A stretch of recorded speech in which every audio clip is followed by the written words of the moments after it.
اور شرک کے درمیان جو چیز کھڑی ہے وہ نماز ہے۔ اگر وادی کفر سے بچنا چاہتے ہو، وادی شرک میں داخل ہونے سے بچنا چاہتے ہو تو نماز قائم کرو۔ اگر نماز قائم کرو گے تو اپنے ایمان کی حالت میں پختہ رہو گے، اور اگر نماز کو نکال دیتے ہو تو یہ انسان وادی کفر اور شرک میں داخل ہو جاتا۔ ہمارے نزدیک نماز کی اہمیت ہی نہیں رہی۔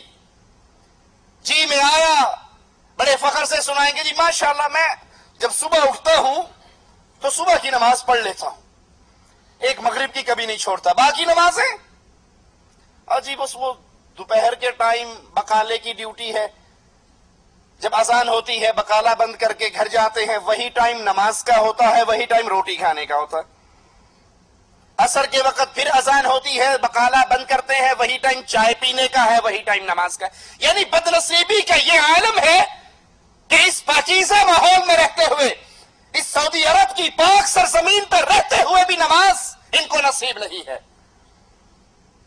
سعودی عرب کو چھوڑ کر دنیا کے باقی ملکوں میں تو اذان کے وقت بازار ویسے بند نہیں ہوتے، وہاں تو شیاطین انسان کی شکلوں میں اذان کے ساتھ دکاندار کے سامنے کھڑے ہوتے ہیں۔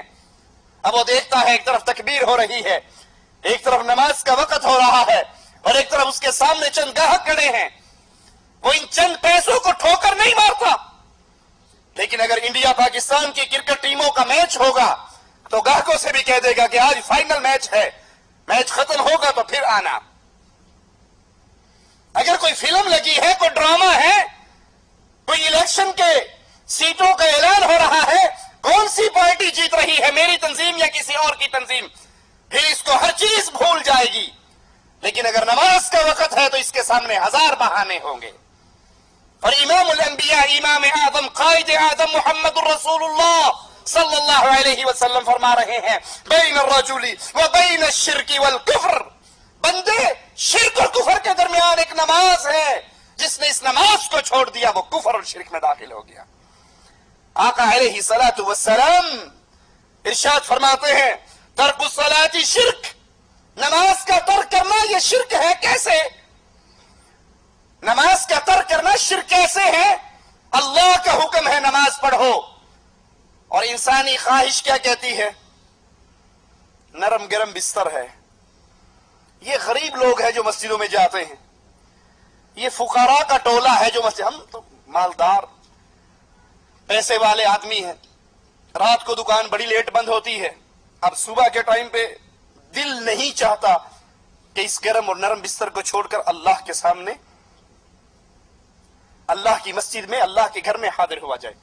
نہیں جانتا کہ جس کا کلمہ پڑھا ہے اس نے فرمایا ہے جب انسان اپنے گھر سے مسجد کے لیے نکلتا ہے، آسمان والا اس کے لیے 2 فرشتے بھیج دیتا ہے جو اس کے ساتھ نور کے جھنڈے لے کر اس کے ساتھ قدم سے قدم ملاتے ہوئے جاتے ہیں۔ یہ ایک قدم زمین پہ رکھتا ہے، ایک قدم اٹھاتا ہے، اس کا ایک گناہ معاف ہو جاتا ہے، ایک نیکی لکھ دی جاتی ہے۔ یہ نہیں جانتا، یہ نماز کا ترک کرنے والا نہیں جانتا کہ اس کے رسول علیہ الصلوۃ والسلام نے فرمایا من خرج من بیتہ متطہرا الی المسجد فاجرہ کالحاج المحرم، جو انسان اپنے گھر سے وضو کر کے نماز کے لیے مسجد کی طرف جاتا ہے، اللہ تعالیٰ اس کو اتنا ثواب دیتے ہیں جتنا احرام باندھ کر حج پر جانے والے کو ثواب دیتے ہیں۔ اس کو گرم نرم بستر، اس کو میٹھی نیند، اس کو شیطان کی لوریے اپنے بستر سے اٹھنے نہیں دیتی۔ یہ اپنی خواہش کی بات مان کر نماز کے لیے نہیں جاتا تو یہ اپنے خواہش کو اللہ کی عبادت میں شریک کر رہا ہے۔ اسی لیے شیخ ابن باز رحمت اللہ علیہ، مفتی اعظم سعودی عرب، ان سے جب ایک نوجوان نے سوال کیا کہ میں فجر کی نماز پڑھتا تو ہوں لیکن 8 بجے صبح الارم لگاتا ہوں کیونکہ 8:30 ڈیوٹی پر جانا ہے، 8 بجے اٹھ کر نماز پڑھ کے فجر کی نماز کا الارم ہی نہیں لگاتا، الارم ڈیوٹی ٹائم کا لگتا ہے، اور میں 8 بجے اٹھ کر نماز پڑھتا ہوں پھر اپنی ڈیوٹی پر جاتا ہوں، میرے بارے میں آپ کیا فرماتے ہیں؟ اپنے وقت کے امام